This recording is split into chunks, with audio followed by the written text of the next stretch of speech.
Welcome to UNGA Decoded. I'm Michael Igoe, senior reporter at Devex. For the next couple weeks, my colleagues and I are going to bring you inside the biggest global development gathering of the year. Skip the travel, the traffic, and the security lines, and join us for candid conversations with people at the leading edge of global development, global health, and humanitarian assistance. This is UNGA Decoded.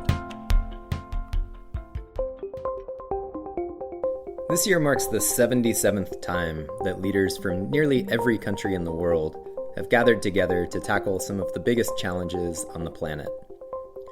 Over the years, UNGA has evolved into something far beyond the formal meeting of global leaders that happens inside the UN headquarters. Today, at the halfway point of the Sustainable Development Goals, UNGA is a sprawling collection of meetings and events that take over large portions of New York City in mid-September. For a reporter who writes about global development, global health, and humanitarian assistance, it's a bit like facing directly into a fire hose. I've actually struggled sometimes to describe what UNGA is. Yes, it's a UN meeting, but it's also a kind of annual ritual for people working on issues like global poverty, climate change, pandemic preparedness, conflict prevention, and other pressing challenges. It's a sort of pilgrimage based on the assumption that there is value in getting large numbers of people together working in these areas in the same place at the same time. But what is that value exactly? What really happens here? To help me think through those questions, I turned to someone who's been doing this for a while. He also happens to be my boss.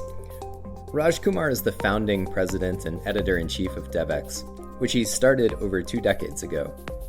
Raj joined me for a conversation to help kick off this podcast series, and to help me understand the question, what actually is UNGA? Hi, Raj. Hey, Michael. How are you?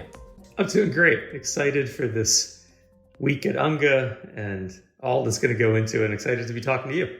Yeah, I'm excited too. I wanted to start by talking about what we're excited about, because I think, we have a tendency to just sort of refer shorthand to UNGA, to sometimes talk about the United Nations General Assembly.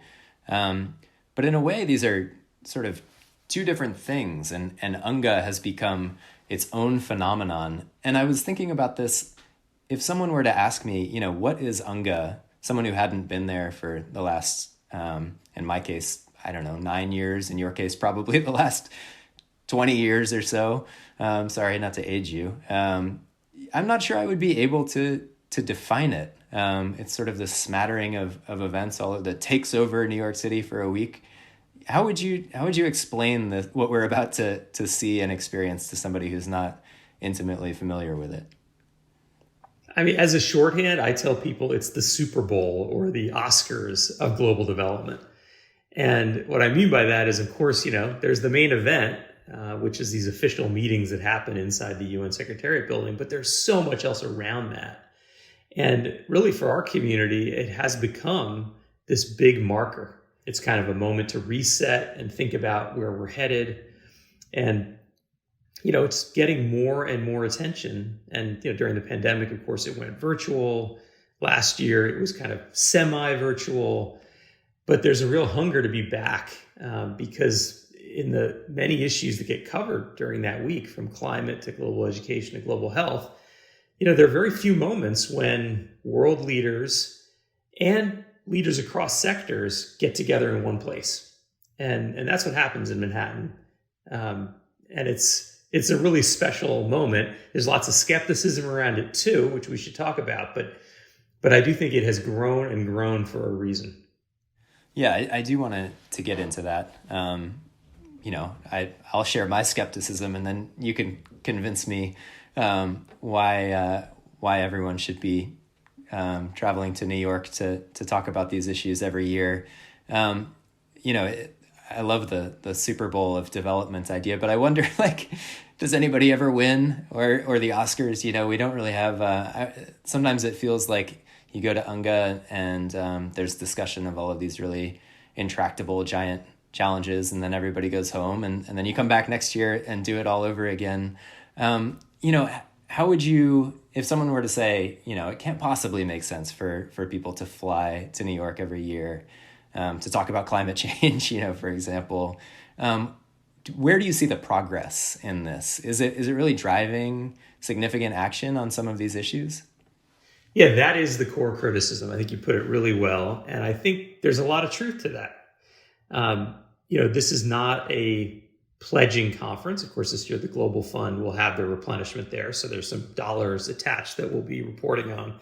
But for the most part, when you hear about money at UNGA, it's money that's already been committed by governments, and they're using this moment to refresh it and make a new announcement around it. So it's really not a place where you hear about new policies, new money. So the skepticism is really fair in many ways, but I think it is a place and has grown into a place where narratives develop. And I think, for example, around climate, a lot of the urgency around the climate movement was helped by climate activists coming to UNGA and having this moment where they can be in front of world leaders, they can be in front of corporate leaders, the foundation world is there, the NGO world is there. And so it creates this opportunity to shape a narrative. And it's hard to see the results of that, year to year. It's hard to say, oh, well, this is what this UNGA achieved. I think that would be really tough to ever pin down. But it's a bit like the Churchill quote about democracy being the worst form of government except for all the others. UNGA, it's imperfect in lots of ways. It's in Manhattan. It's logistically impossible. It's a challenging country for people to get to with visas. I mean, there's so much that we can say is imperfect, but it does serve a real purpose. And I think that's the reason why people are voting with their feet. And when I first, the first year I went to the UN General Assembly, I was just basically a kid in college. I was working in the Clinton administration, and I was doing press advance. And my job was to get the White House press corps into the General Assembly, which I thought sounded like a very straightforward procedure and turned out to be highly complex, like all things related to the UN. And I kind of learned how things actually work there during that process. But back then it was very sleepy. It was a place for diplomats, and that's it. And that has changed dramatically, and I think it's for a reason. I think people want to be there across sectors, corporates and foundations and NGOs and governments and donors, bilateral aid agencies, not just the diplomatic missions. They all want to be there because it's become this place where global issues can get discussed. Maybe not solved. Maybe, nothing tangible and concrete comes out as much as some groups, Clinton Global Initiative among them, tries to make that happen. But certainly a place where narratives get developed.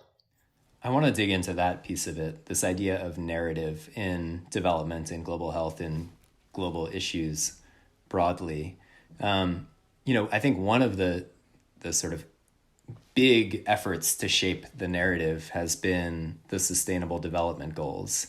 When I think about the Sustainable Development Goals, the thing that I hear stressed so frequently is that, the big evolution from the Millennium Development Goals to the Sustainable Development Goals was sort of this message that we are all in this together. These are universal goals that, wealthier countries and lower income countries are pursuing sort of both in parallel and in cooperation. And to me, that's trying to shape a narrative about like what is development. And I think that tracks really closely with what you were saying, that 20 years or so ago, this was sort of a sector-specific thing that was kind of a smaller group of people discussing their niche topics. And now it's blown up into something much bigger. I'm curious if you have any insights into why that is. Why are more people just interested in global issues these days? Or has the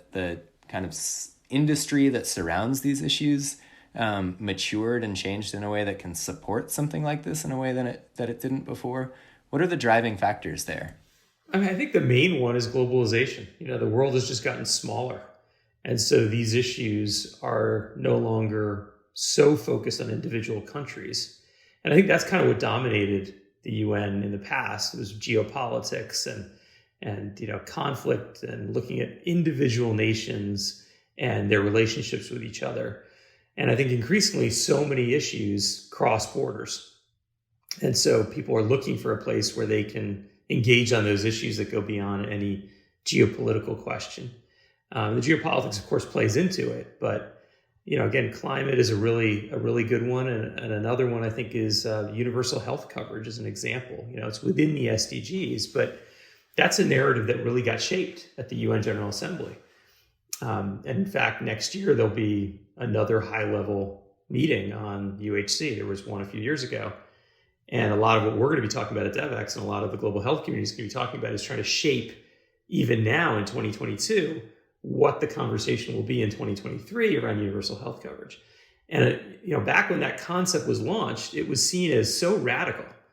There was certainly consensus in rich countries that we could spend money to help solve specific diseases afflicting poor countries. That was easier to sell in places like Washington, D.C. AIDS and malaria and TB are, of course, examples. But the idea that every person on earth deserved universal access to healthcare, kind of a broad-based system of primary healthcare, I don't think that was so easy to sell. And so UHC was a bit radical, and it's not so radical anymore. And that's what I mean by narrative shaping. At least within the global health community, it's become seen as a given. So I think the SDGs, had a similar drive behind them. Like, look, we're going to make this framework. It's going to apply to everyone. We'll use the UN as like the sounding board, the springboard to bring it to the whole world. But then the whole world will own it. It won't be a UN thing anymore. And I think the results are really mixed. It's hard to find people who are just completely sold that this has worked. And so, on the other hand, it's hard to find, like, what's the alternative? What do you do with the SDGs? In fact, when I interviewed Bill Gates for Devex World, I asked him about this, and sort of like, what's the alternative? What else do we do? Yes, we're way behind. We're slipping further behind, but what, Now, some countries, some communities have really picked up on these SDGs. A lot of the private sector has. But what does it mean tangibly? What can you point to and say, hey, this is what these things have achieved? It's harder. It's harder to find that. I also think the context has really changed. I remember being there at General Assembly in 2015 when the SDGs were ratified. And back then, things in the donor countries and the rich countries were generally going pretty well. We'd come out of the financial crisis. Things were basically good. And so this was a chance to say, okay, the Millennium Development Goals were at least partly successful, and they were a good galvanizing force. Let's kind of take them to the next level.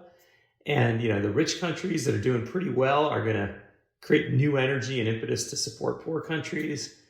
Well, look at the context now. Just a year later, we had a consequential presidential election in the US.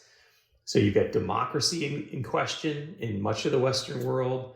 Look at the energy crisis happening now in Europe, the geopolitical crisis, Ukraine, Russia, US. Look at the China-US rift, how much that's grown.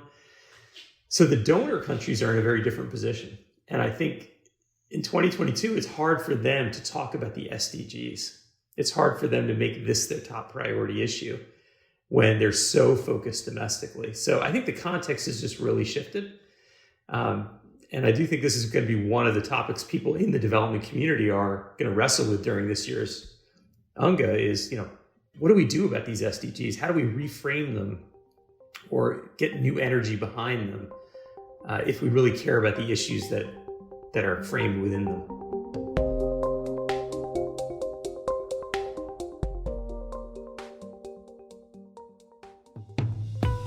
Hi, I'm Kate Warren, Executive Editor at Devex. If you are listening to this podcast, you are likely working to achieve the Sustainable Development Goals.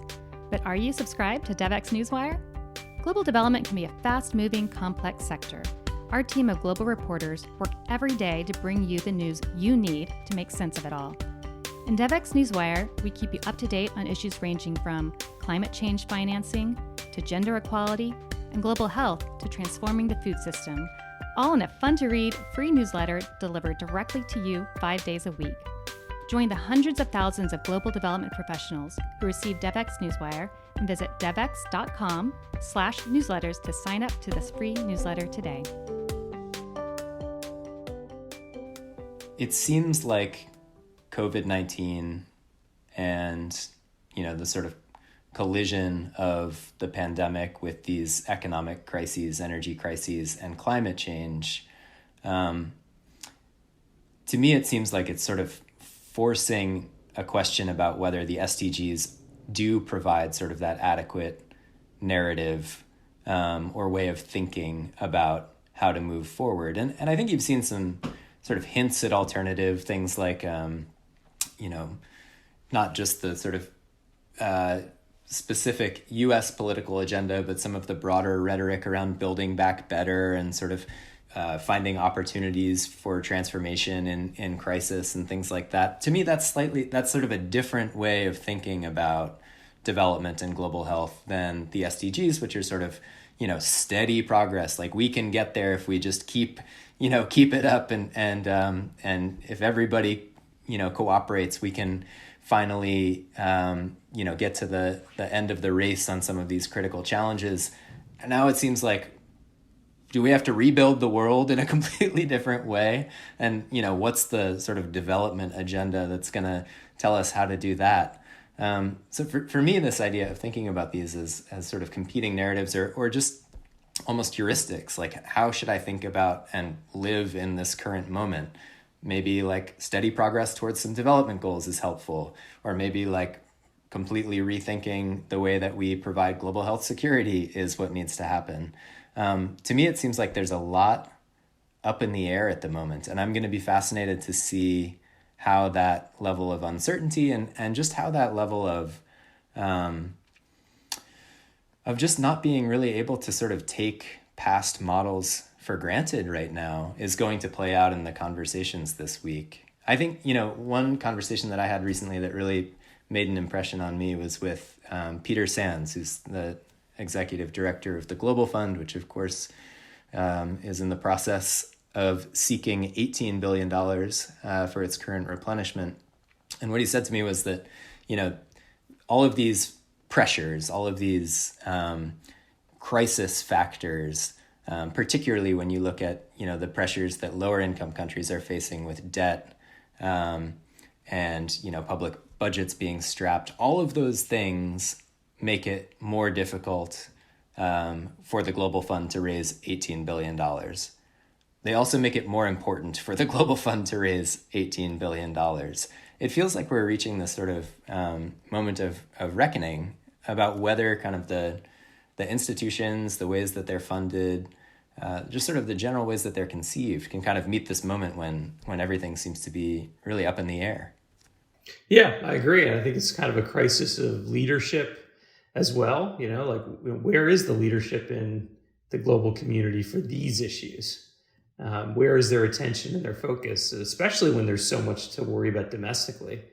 And I think it's a real tension. The SDGs, there's a lot of good things about them. The framework is really carefully thought through. There's all these indicators. It's something that, you can at least try to measure against. It has a long-term way of thinking. But I think it's always appealed more to intellectuals. It's appealed as like an intellectual framework that you can think about to people who like to analyze the world. It's never really got people in the gut. It's been hard to kind of get an emotional response to the SDGs. And I think that's sort of where it competes with on the political agenda. And it's much easier to get an emotional response around the climate emergency. When people see flooding and storms and drought, it's much easier on the food crisis, where people all over the world in rich countries and poor ones are seeing their food prices spike and shortages. Those are things you can kind of get a visceral reaction to. And, I think we might just have to get to a point where we see the SDGs as this analytical framework that's helpful at a certain level. It's a bit abstract and it's useful to, leaders in the foundation world and the NGO world and the policymaking world, but maybe it isn't the thing that is going to stir the masses and is going to move politics. And we need other things to do that. So it is a challenging moment because we need competition I think, against the forces pushing governments and countries to just look inside their own borders and to say, let's burn a lot more coal right now because we just don't have a choice. We need a counter narrative. And maybe that's what will come out of this year's UNGA week, is kind of some thinking around what could that counter narrative be. Yeah, so what are you going to be watching this week? We've mentioned the Global Fund replenishment. That's a big one. To me, that's probably one of the more, it's an interesting example because it's both significant in terms of the specific funding going to HIV, tuberculosis, and malaria, and will really have significant bearing on the ability to implement programs to tackle those three diseases. But it's also sort of this barometer for sort of, who's really coming to the table here. Each country, has the opportunity to sort of make a pledge, and some of them, likely overperform, some underperform. There's just disappointment, there's surprises, and maybe some reason for optimism. So that's an interesting one to me because it speaks a little bit more, it sort of takes the temperature of where different donors are and how the institutions are interacting with them. Are there other big either issues that you think will be in focus this week or specific opportunities to kind of get a sense of where we are on some of these bigger questions? Yeah, I think so. And I think you're right to point out the Global Fund because, it in a way, it's sort of the bridge between the two eras in global health. It comes out of this era of vertical funding instruments, political support around disease-specific areas like HIV. And the Global Fund has grown into something that is more cross-cutting. They're doing health system strengthening now, and that's part of their pitch. They even do a lot more around pandemic preparedness. It's a big part of their replenishment argument. So I think they kind of bridge these two eras, and it will be interesting to see how much of the conversation during the UN General Assembly couple of weeks will be around the future of global health and what does it look like? And is it UHC? Is it health system strengthening? Given that the pandemic is still with us, the COVID pandemic, is there going to be a lot of focus on COVID in particular and how to get vaccination rates and boosters up and even still treatment availability is low in much of the world? Or will countries sort of say, oh yeah, we've been there and done that. That's kind of in the rearview mirror. So I'm really interested to see what this global health conversation evolves into. This is also a really important year for global education. Everybody knows that global education has generally been failing. The World Bank has called it a learning crisis. And that was before the pandemic. And then things got just so much worse as kids all over the world were, out of school for in some cases, a couple of years. In many cases, there's still kids who are not, entirely back to normal in their school systems. So, education is going to be a big one. And there's a Transforming Education Summit, the test that's going to happen this year during UNGA. I think it will be a place where people make announcements. It's not clear yet whether there'll be any really big ones, but some of the things people are looking at is, will the philanthropic sector step up? Will we see any big new philanthropy around global education? We really haven't seen that before. The philanthropy in this space tends to be pretty small scale. Will there be a new clear vision around global education? Or will it be kind of the kitchen sink? Every global education issue gets talked about, as is often the case at these UN summits. It's politically hard to kind of focus in on one thing. Or will there be a little bit more of a clear pointy edge of the spear that comes out of this summit? So I think that's another really big one. And I'm hearing that there are going to be some potentially interesting announcements around the role of the multilateral development banks in this space. So let's stay tuned to that area. I think the food crisis is the third big one. That's going to be talked about a lot. There's many places in the world that are facing severe hunger. The Horn of Africa we've been reporting on at Devex is a particular one. So I think there's going to be a lot of conversation about that because, like climate, it's one of these issues that everyone is starting to feel in rich countries and in poor ones. And it is a visceral issue. Maybe unlike the SDGs, it gets people in the gut. And then maybe lastly, a really narrow thing, which is localization. In our space, there's lots of conversation around localization. USAID is going to be there. At the General Assembly, there's going to be lots of conversation on this. I'm moderating a session that's brought to the General Assembly week by the Hilton Foundation, the Skoll Foundation. I think there's going to be a lot of conversation on localization, and it's kind of a make or break moment, certainly in the US context with the midterm elections coming up, as to whether or not there's going to be real tangible progress on this. So this is an important moment, just a couple of months before those elections, to see what really gets announced or what really comes out of these localization discussions. And, just in anticipation that this podcast episode might go a little bit to a slightly broader audience, I want to be clear that when we talk about localization, we mean shifting funding, decision-making authority from sort of the donor headquarters or associated community of U.S. and international organizations to the communities where those programs are operating. And that comes with funding implications, comes with programmatic and program design implications, and a whole range of things. Certainly an issue that we're tracking closely. And on each of these four issues, Raj, I'm reminded, and I try to keep in mind that, UNGA, like all of these kind of big gatherings, these big global summits, it creates media events, and it creates like an occasion for institutions to talk about what they're doing or to make an announcement because something might be trending on Twitter or whatever. But what I try to keep in mind is like it also represents an enormous amount of work like throughout the rest of the year that a lot of people are undertaking in preparation to be able to announce something. Or to be able to make some small change in the way that something is worded in a UN resolution or something like that. I think that's part of what I really have appreciated about reporting deeply on these issues is that you get to see a lot of that behind the scenes stuff that happens. That really, if you were just sort of reading a press release that comes out during UNGA or reading the text of a resolution, it's just impossible to fully grasp, how many human hours go into just moving the needle a little bit on some of these issues, or in some cases, producing really big breakthroughs. Like we've seen really big drug pricing agreements come out of UNGA and things like that, and those aren't agreements or announcements that were decided at UNGA. These are pretty slow moving processes. And in some ways, I think, it's important to keep in mind that this is all part of a much bigger process.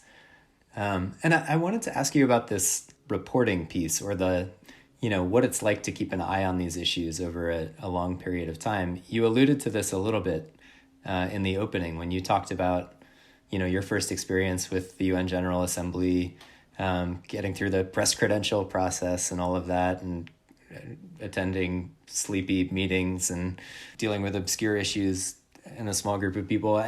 And now it's changed. And, I guess I'm just curious, those early days sort of coincide with when you started Devex and started focusing on these issues from a journalistic perspective.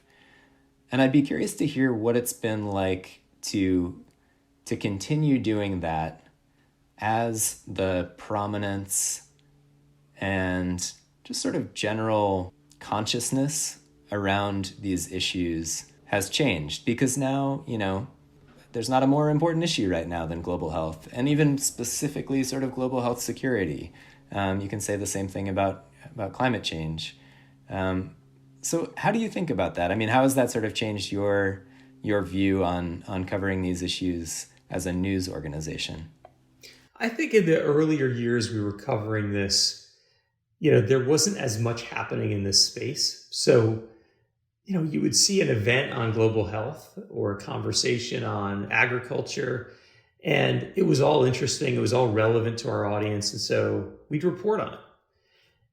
And now, as this has become this really big week, just chock full of events and conversations and announcements, we've got to be a little bit more skeptical. And we try to be when we hear governments say, we're committing this much money to this issue, to be able to go back and say, well, wait a second, what is this? Is this new? Is this significant? what did you announce last year? And did you fulfill that promise? So to try to bring some really healthy journalistic skepticism to, the circus that is UNGA week, right? I think that's more and more important that we do our jobs as journalists in that way this week. At the same time, I think it's really important that we figure out what are those seeds that are being planted that are going to affect the narrative, that are going to lead to policy shifts or new funding down the road. And because there's only so much we can cover, I think we've got a big responsibility in picking what those topics are and finding those seeds and giving the right attention to the right things. And there's a natural inclination to say, well, let's listen to what the Secretary General is saying, or let's listen to what world leaders are saying. But we've got to be careful, because sometimes actually the most exciting things happening during a week like the UN General Assembly are coming from small local organizations or from social entrepreneurs or from a small coalition of actors, and finding that nugget of exciting activity that will in the future lead to something significant. That's really important for us to make sure we're elevating. So it's a big responsibility to cover this week at Devex, I think. We host a lot of our own events. We try to be really thoughtful about who we put on stage, about what issues we give priority to. And when we go out there and cover these issues, we try to bring that same combination of healthy skepticism and, real thoughtfulness about what's possible and the kind of good work that a lot of people in our sector are trying to get done. Well, I think it's going to be a fun week. This is actually my first time back in New York since the pandemic. And to be honest with you, I wasn't sure if the sort of whole UNGA phenomenon would make it through. There's some tendency to think maybe people have a moment to reflect on whether it does make sense to travel to New York to go to side events. But clearly they've decided that it does. But I'm really looking forward to it and really looking forward to seeing what comes out of it. Well, Raj, thanks so much. It's been great talking with you. Thanks, everybody. Thanks, Michael. Thanks for listening to UNGA Decoded. We'll be bringing you more interviews from the UN General Assembly throughout the next week. If you enjoyed today's episode, please do share it with friends, family, and colleagues, and you can also leave us a rating or a review on Apple Podcasts. If you've been to UNGA and have some thoughts, or if you just want to share some feedback on this episode, we'd love to hear from you. You can find us on social media @Devex and @AlterIgoe.